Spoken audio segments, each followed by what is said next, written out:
Hello students, class 11 accountancy unit 1 का chapter 2 हम कर रहे हैं बेसिक अकाउंटिंग टर्म्स, जिसमें हम सारे ऑब्जेक्टिव क्वेश्चन को जो है वो सॉल्व कर रहे हैं। चैप्टर 2 है आपका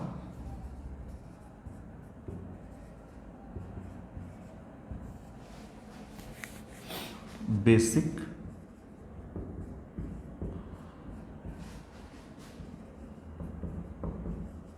अकाउंटिंग टर्म्स। क्वेश्चन नंबर आज हम स्टार्ट करेंगे 33 से। क्वेश्चन नंबर 33 से 32 तक हम लोगों ने लास्ट वीडियो में कर रखा है। चलो देखते हैं क्या है। Arun is a book seller. Arun जो है एक बुक सेलर है। विच item will be goods for his business. ठीक है, तो अरुण क्या है, एक बुक सेलर है, यानी उसका एक दुकान है जिसमें वो बुक बेचता है। तो कौन सा आइटम उसके लिए गुड्स होगा? Purchase of computer, option A है। Purchase of computer, B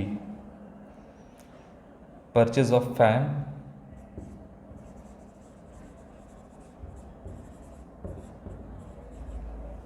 C purchase of furniture,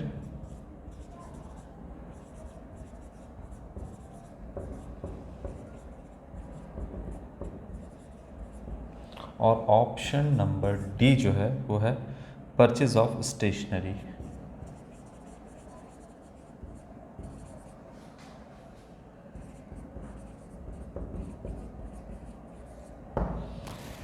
क्या होगा? देखिए, अरुण जो है वो क्या है, बुक सेलर है।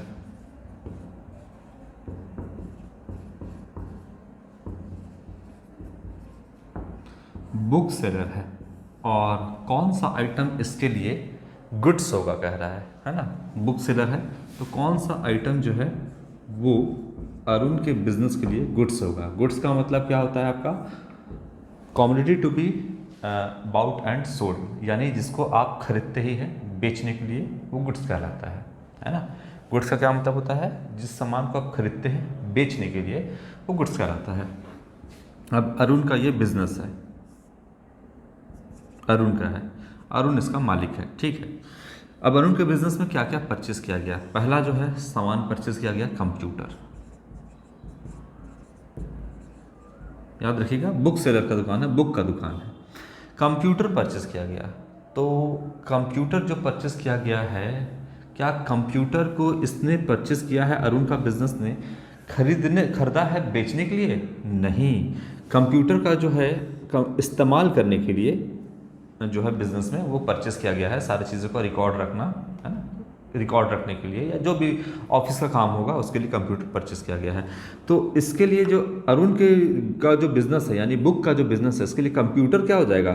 तो एसेट हो जाएगा, क्योंकि ये कंप्यूटर खरीदा है लेकिन बेचने के लिए नहीं, बल्कि अपने बिजनेस को चलाने के लिए, प्रॉफिट कमाने के लिए, इसलिए कंप्यूटर एसेट हो जाएगा।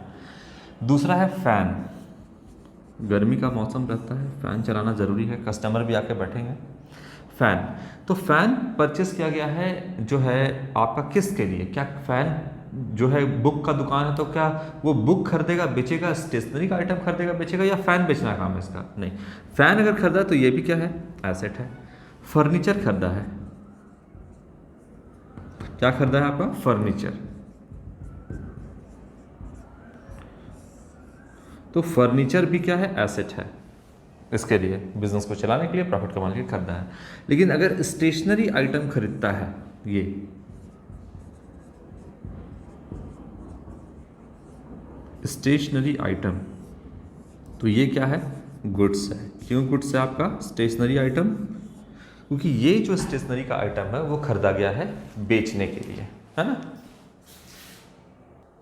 स्टेशनरी, बुक का दुकान है ना उसका, बुक सेलर है, तो स्टेशनरी का आइटम हो गया पेन, कॉपी, पेंसिल, रबर, है ना, आपका ये सब कुछ खरीदता है। बुक्स वगैरह हो गया, कॉपी वगैरह हो गया, ये सब कुछ स्टेशनरी का आइटम है, इसने परचेस करता है। और ये क्यों करता है? तो बेचने के लिए। तो बोलता है कि कौन सा आइटम जो है अरुण के बिजनेस का, जो कि बुक सेलर है, वो गुड्स है। तो ये सारा कुछ क्या है? आपका एसेट है, और ये जो है आपके लिए गुड्स है, क्योंकि ये सामान जो स्टेशनरी का आइटम है वो खरीदता है बेचने के लिए, और जो सामान खरीदा जाता है बेचने के लिए उसे ही हम गुड्स कहते हैं। तो ऑप्शन नंबर डी आपका करेक्ट ऑप्शन होगा। बाकी सारा कुछ क्या है इसके लिए? तो एसेट है। 33 के बाद 34।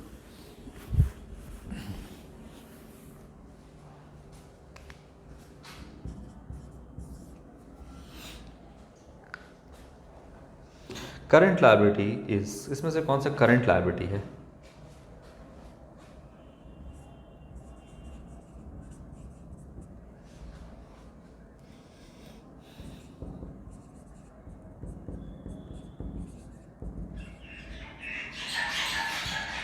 Option A creditors, B debentures. अब अगर लाइन से आप सारा ऑब्जेक्टिव का ही हमारा वीडियो देखिएगा तो उसी से आपको पता चल जाएगा कि कौन सा आपका करंट लायबिलिटीज़ है, कौन सा आपका लॉन्ग टर्म लायबिलिटीज़ है। हाँ, लॉन्ग टर्म लोन और डी है। ऑब्जेक्टिव क्वेश्चन भी सॉल्व करिएगा तो भी आपका एक तरीके से ऑब्जेक्टिव का तैयारी हो जाएगा। कोर्स का तैयारी नहीं होगा आपका, लेकिन ऑब्जेक्टिव क्वेश्चन का तैयारी हो जाएगा। चलिए, करंट लायबिलिटी क्या है आपका? तो करंट लायबिलिटी आपका जो है वो क्रेडिटर है। बताने की ज़रूरत भी नहीं है आपका, ये तो हम काफ़ी बार आपका डिस्कस कर चुके हैं कि करंट लायबिलिटी यानी वो लायबिलिटी जो with in a year, with in 12 month आपको जो पे करना होता है उसे हम करंट लायबिलिटी कहते हैं। तो बिजनेस ने उधार में सामान खरीदा है ना, उधार में सामान परचेस किया है बिजनेस ने, तो नियर फ्यूचर में इसको चुकाना होगा, तो ये क्या कहलाएगा? क्रेडिटर कहलाएगा। ये क्रेडिटर कैसा है? कैसा लायबिलिटी है? बिजनेस को चूंकि चुकाना है पैसा, तो ये लेनदार है, और बिजनेस के पॉइंट ऑफ व्यू से ये कैसा लायबिलिटी है? क्रेडिटर। तो करंट लायबिलिटी है। ऑप्शन नंबर ए होगा। डिबेंचर मैंने आपको अभी बताया है, कंपनी दो तरीके से अपने फंड को रेज करती है, एक शेयर इशू करके, एक डिबेंचर। डिबेंचर का मतलब लोन, और लोन का मतलब लॉन्ग टर्म लोन होता है डिबेंचर, है ना। लॉन्ग टर्म लोन है तो करंट लायबिलिटी तो नहीं है। फिर यहाँ पे लॉन्ग टर्म लोन यहाँ भी लिख दिया है ना, किसी फाइनेंशियल इंस्टीट्यूशन से लॉन्ग टर्म लोन लिया बिजनेस ने। लॉन्ग मतलब वैसा लोन जिसको 1 साल के बाद चुकाना है, तो ये भी आपका लॉन्ग टर्म लोन है, करंट लायबिलिटी नहीं है। डिबेंचर भी आपका लॉन्ग टर्म लोन है। तो करंट लायबिलिटी क्या है? जिसको विद इन अ ईयर चुकाना है, आपका क्रेडिटर्स। तो क्रेडिटर आपका करंट लायबिलिटी होगा। 34 के बाद 35।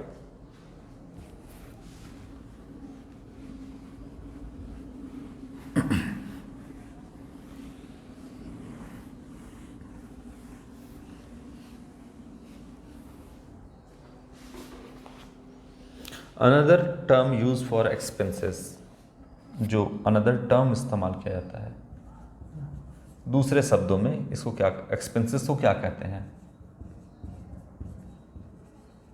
अनदर टर्म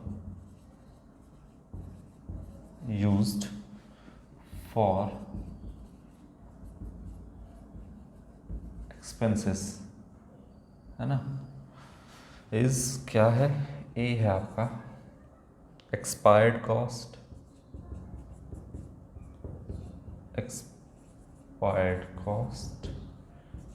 बी है अनएक्सपायर्ड कॉस्ट,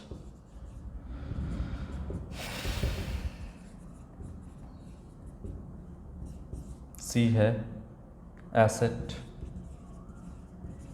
और डी है लॉस।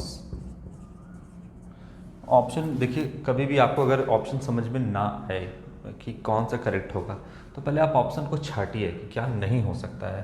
अनदर टर्म जो है, यानी कि एक्सपेंस के लिए जो दूसरा शब्द का इस्तेमाल है, वो हम क्या कर सकते हैं? लॉस कर सकते हैं। लॉस क्यों करेंगे जब एक्सपेंस और लॉस दोनों अलग होता है? पैसा खर्च कर रहे हैं, पैसा डूब गया तो वो लॉस होता है, तो ये तो नहीं होगा आपका। एसेट बोल सकते हैं, एक्सपेंस को एसेट कैसे बोल सकते हैं आप? एसेट तो बिजनेस को चलाने के लिए, प्रॉफिट कमाने के लिए होता है, तो एसेट तो नहीं बोल सकते हैं इसमें।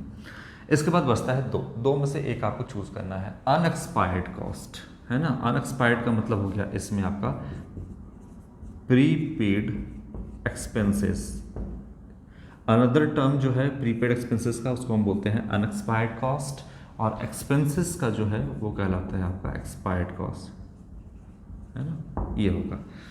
तो दोनों आप यहीं पे जान लो। जो अनएक्सपायर्ड कॉस्ट है ना, अनएक्सपायर्ड का मतलब अभी वो एक्सपायर नहीं हुआ है, मतलब आपने प्रीपेड किया है, पहले ही पेड कर दिया है, तो जो नियर फ्यूचर में है आपको आगे वो पैसा पेड करना नहीं पड़ेगा, है ना। तो वो कैसा है, अनएक्सपायर्ड है, मतलब जो आपने कॉस्ट दिया है, जैसे मान लो कि रेंट है 1,000 रुपया, और 12 मंथ का रेंट होगा, 1,000 रुपये रेंट है, और 12 महीने का कितना होगा, 12,000। लेकिन आपने क्या किया कि 14,000 रुपये चुका दिया, 12,000 और 2,000 और दे दिया, तो आपने दिया टोटल अमाउंट कितना दिया, 14,000। तो ये 2,000 क्या है, ये 2,000 आपका प्रीपेड एक्सपेंस है, प्रीपेड एक्सपेंस हो गया। इसी को हम बोलते हैं अनदर टर्म में अनएक्सपायर्ड, है ना, कॉस्ट। क्यों बोलते हैं, क्योंकि ये आपका आगे में इस्तेमाल होगा, अभी ये एक्सपायर नहीं हो गया है, ये अनएक्सपायर्ड कॉस्ट है जो अभी आपने दिया है। तो ये अनदर टर्म जो प्रीपेड एक्सपेंस के लिए यूज़ करते हैं वो आपका अनएक्सपायर्ड कॉस्ट है। और एक्सपायर्ड कॉस्ट का मतलब आपने जो खर्चा एक तरीके से दे दिया, मतलब 12,000 रुपये का आपने रेंट दिया, 12,000 का जगह का आपने इस्तेमाल किया, 12 मंथ रहा और 12 मंथ, तो ये तो आपका क्या है, एक्सपेंस हो गया, खर्च हो गया आपने 12 महीने का रहा। तो ये क्या है, एक्सपायर्ड कॉस्ट, मतलब ये एक्सपेंस है आपका, ये खर्चा आपको देना ही देना था, दे दिया आपने, है ना। तो ये हो गया एक्सपायर्ड यानी एक्सपेंसेस, प्रीपेड यानी अनएक्सपायर्ड कॉस्ट। बाकी एसेट तो होगा नहीं, लॉस तो होगा नहीं। चलो 35 के बाद 36,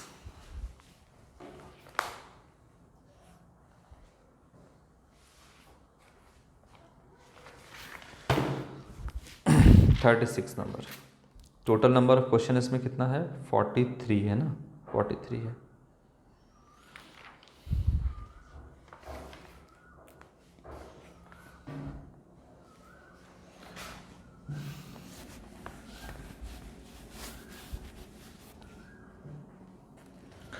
All those to whom business owes money are called, यानी अच्छा ठीक है, पहले ऑप्शन लिख लेते हैं। डेटर्स, फिर समझाएंगे। ऑप्शन लिखने के बाद डेटर्स, क्रेडिटर्स, सी इन्वेस्टर या इन्वेस्टर्स बोलिए इसको, और डी होगा ऑल ऑफ दिस।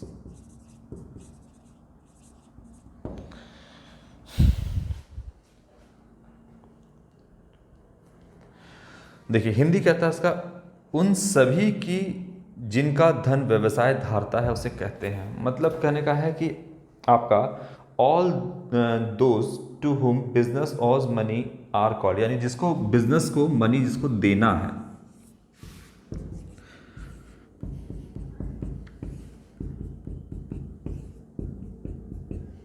ये है आपका। अब क्या है कि बिजनेस को मनी देना है यानी धारता है, कहने का मतलब है कि सारे लोगों से बिजनेस ने क्या किया, इन सब से बिजनेस ने क्रेडिट परचेज किया।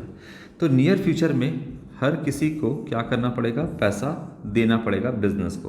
तो व्यवसाय जो है धन धारता है, मतलब ये अपने पास रखे हुए है लेकिन नियर फ्यूचर में उसको देना है ना। अपने पास रखे हुए है सबका भी, क्योंकि उधार में परचेस किया। मान लो कि 3 बंदा है आपका, ए बी सी, तो ए से 5,000 का सामान खरीदा बिजनेस ने, बी से 10,000 का सामान खरीदा और सी से मान लो 10,000 का और सामान खरीदा।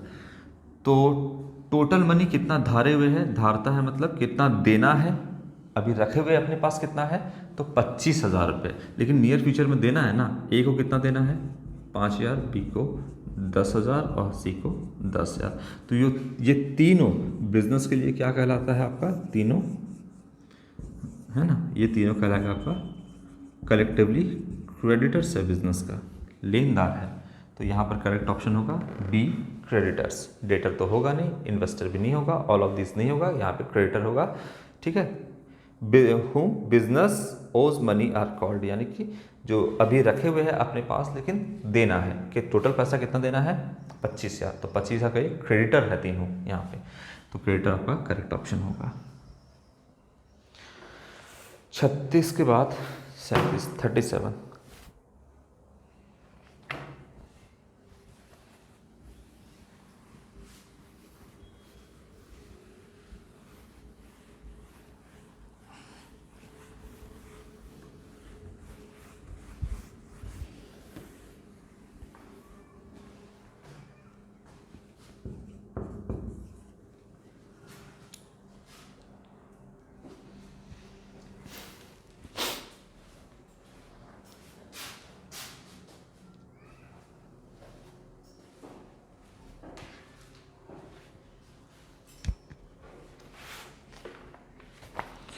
Fix assets include, fix asset या नॉन करंट एसेट जो बोलिए आपका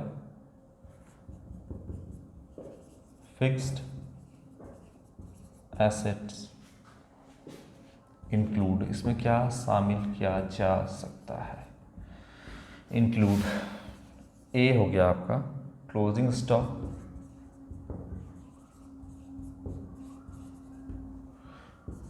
बी आपका कहता है फर्नीचर,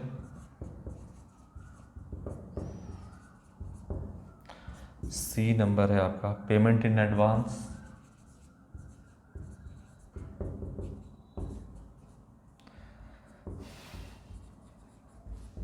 और डी कहता है आपका डेटर्स।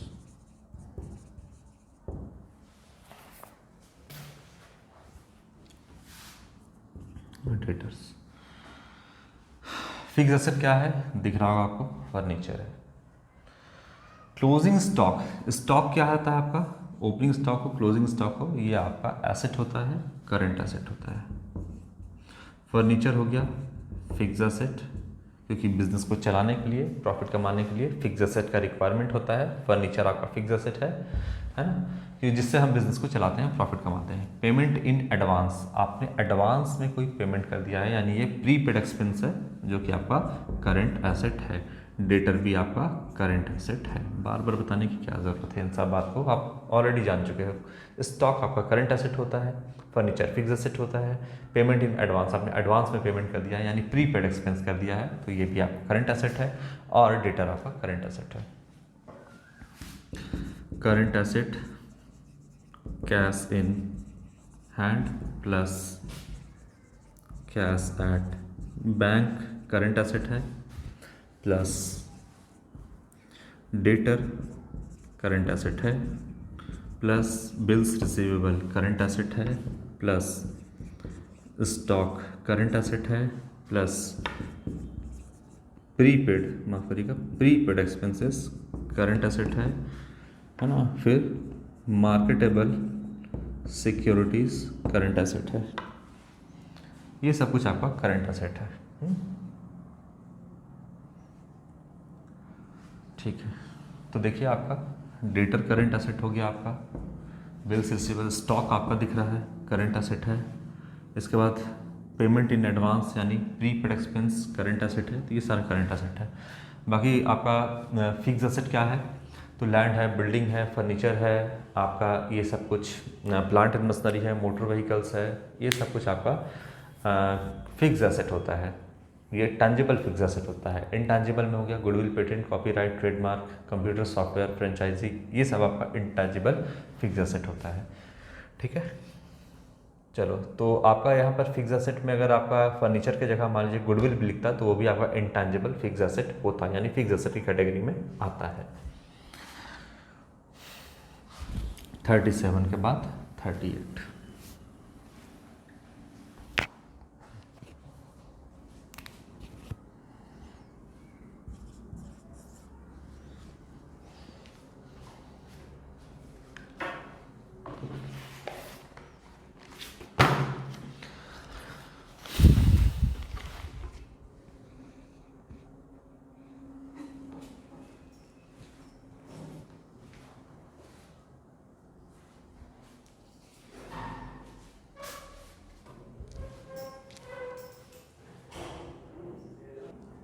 चलिए 38 नंबर देखते हैं। करंट एसेट आर, फिर से वही दे दिया आपका, कौन सा करंट एसेट है, नहीं करंट एसेट नहीं, करंट लायबिलिटी है, करंट लायबिलिटीज आर,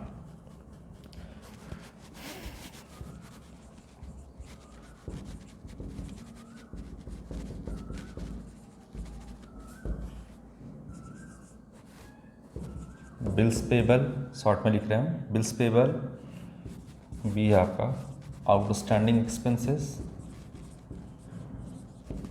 सी है आपका क्रेडिटर्स, और डी है आपका all of these. Correct option all of these आपका बिल्स पेबल और क्रेडिटर दोनों का भी मैंने समझाया था कि उसे हम बोलते हैं ट्रेड पेबल, है ना। दोनों आपका क्या है, करंट, ये भी आपका करंट लायबिलिटी है, ये भी करंट लायबिलिटी है। आउटस्टैंडिंग एक्सपेंस जैसे आउटस्टैंडिंग सैलरी, आउटस्टैंडिंग वेजेस,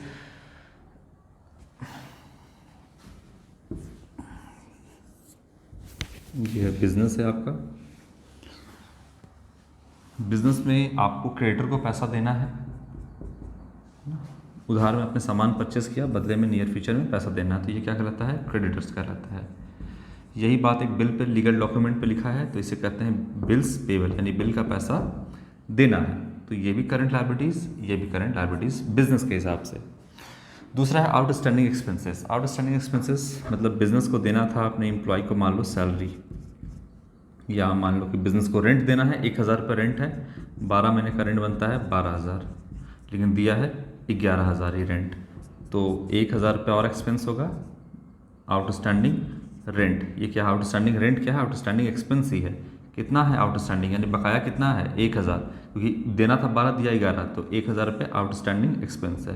तो टोटल एक्सपेंसेस कितना है 12,000। ये आउटस्टैंडिंग क्या है, करंट लायबिलिटी है ना, करंट लायबिलिटी है।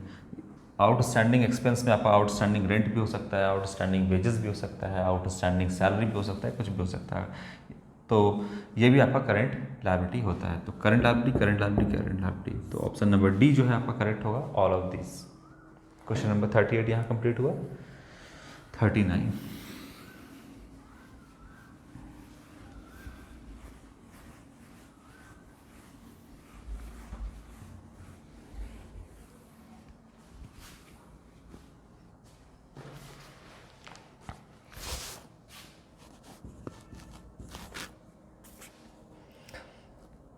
बोलता है कि चूज करंट स्टेटमेंट, करंट नहीं होगा, करेक्ट स्टेटमेंट होगा यहाँ पे, तो करेक्ट स्टेटमेंट को यहाँ पे चूज करना है।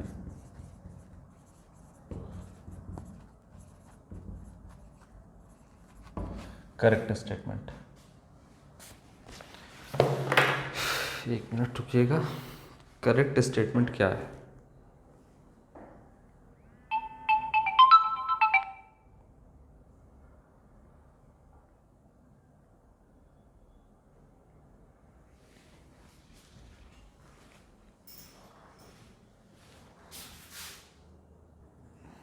चलिए करेक्ट स्टेटमेंट इसमें क्या है,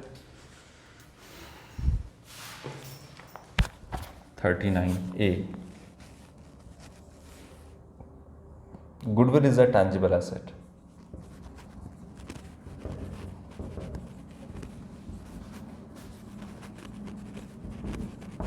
गलत बात है, गुडविल एक इनटैंजिबल फिक्स एसेट है, गलत होगा।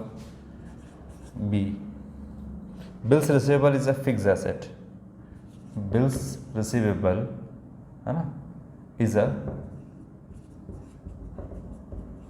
फिक्स्ड एसेट्स, ये क्या है, फिक्स एसेट है, गलत है, करंट एसेट है, तो करेक्ट नहीं है। C, bank overdraft is current liabilities, bank OD या बैंक ओवरड्राफ्ट क्या है, करंट लायबिलिटी है, ये कहता है, ठीक है, बिल्कुल सही है, करंट लायबिलिटी होता है बैंक ओवरड्राफ्ट, है ना, लॉन्ग टर्म लायबिलिटी नहीं होता है। आपने अपने बैंक अकाउंट से ज़्यादा पैसा निकाल दिया है तो वो करंट लायबिलिटी होता है, जिसे हम बैंक ओवरड्राफ्ट कहते हैं।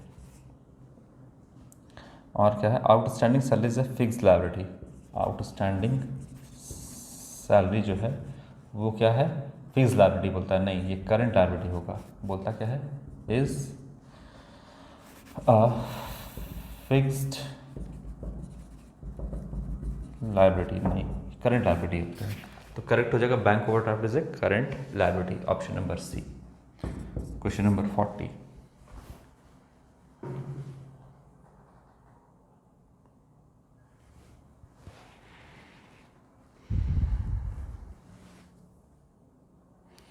A thing of value owned by a business entity is called।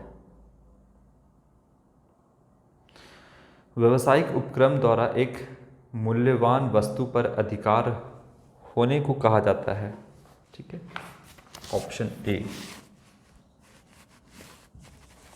B, सी और डी। एसेट, लायबिलिटी, इनकम और प्रॉफिट। करेक्ट ऑप्शन होगा ए।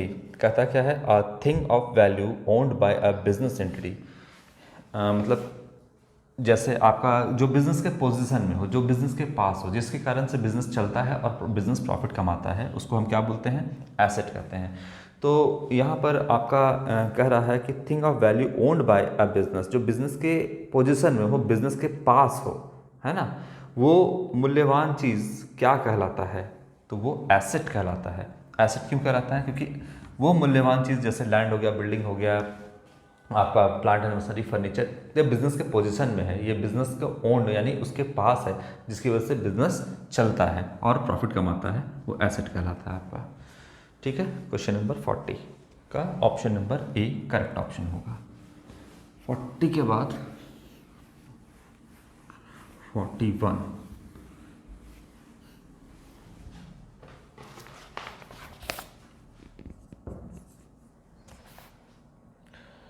A discount given for early or timely payment is called। Discount जो timely payment पे दिया जाता है, पहले बता चुके हैं, ट्रेड डिस्काउंट होगा, है ना। बी हो जाएगा आपका रिबेट यानी छूट, क्या उसको हम छूट बोलते हैं। सी कैश डिस्काउंट और डी कहता है कमीशन।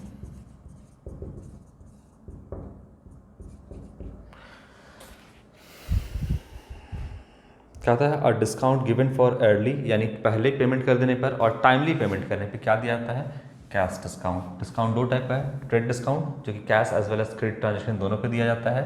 कैश डिस्काउंट तब दिया जाता है जब आप टाइमली पेमेंट कर दोगे, जब सेलर आपको बोलेगा कि विदिन अ डे पेमेंट करो तो आपको कैश डिस्काउंट मिल जाएगा। Within a week, within a month, within a year आपको कहेगा कि पेमेंट कर दो, आप सेलर के अकॉर्डिंग जो टाइमली पेमेंट कर दोगे तो आपको कैश डिस्काउंट मिलता है, जिसके लिए हम अलग से जर्नल एंट्री भी पास करते हैं। क्वेश्चन नंबर 41 के बाद 42। ट्रेड डिस्काउंट इज, अब हम इसका सीधा आपको ऑप्शन जो करेक्ट ऑप्शन है वही लिखेंगे यहाँ पर। Which is allowed at the time of sale of goods, which is allowed at the time of receiving payment, which is allowed at the time of making payment, outstanding salary is a fix liability. नहीं, इसका correct जो आपका option होगा वो है trade discount क्या है, विच is allowed at the time of sell of goods। सामान को जब सेल किया जाता है, बेचा जाता है, तो उस समय पे बल्क में सामान बेचने के लिए जो डिस्काउंट दिया जाता है उससे ही हम क्या कहते हैं, ट्रेड डिस्काउंट। होलसेलर और रिटेलर वाला मैंने बताया आपको कि होलसेलर जो है रिटेलर को जब सामान बेचता है तो बल्क में बेचना चाहता है तो उसके लिए क्या देता है, trade discount allowed at the time of sale. ये सेल आपका जो है वो कैश सेल्स भी हो सकता है और क्रेडिट सेल भी हो सकता है। 43 question number. A person to whom money is owed by a firm is called. ठीक है, एक व्यक्ति को जिसे फर्म को धन देना है, फर्म को धन देना है, तो वो क्या कहलाता है, option A creditor, B debtor, C supplier, supplier और डी सेलर।